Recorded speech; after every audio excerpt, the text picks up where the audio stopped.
नाथ बंधु शुभ सकाळ शुभ अभिनंदन मुझे आपण मानक कहबी आपणकर पाद किपरि आपणको भाग्यर उन्नतिर पथ दे थाए। आपणकर पाद होची आपणकर सबू बालांस करथाए बॉडीर। आपण जेतेबेले देखंतु विष्णुक पाद विष्णु प्रभुक पाद किपरि माँ महालक्ष्मी केमती संचालन करुचंती। यदि आपण पादर केयर नेबे ताले आपण बहुत बड़ भाग्यर उन्नति करथानी। सबुदिन आम पादरे आपण पाद को शनि ग्रहंकर रिप्रेजेंट करा जाय थाए।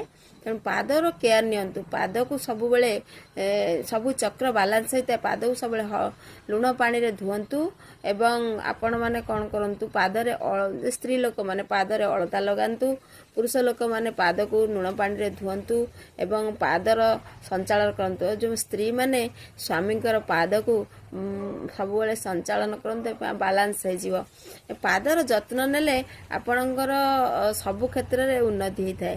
तेणु आपणकर पादर जत्न नियंतु। पाद द्वारा मध्य आपणकर भाग्य परिवर्तन जेहेतु शनि आ स्त्री होचंदी शुक्र पाद संचालन कले स्वामीर पाद को संचालन कले माने मोड़िले आपणकर कौन होता है माने भाग्यर उन्नति होता है।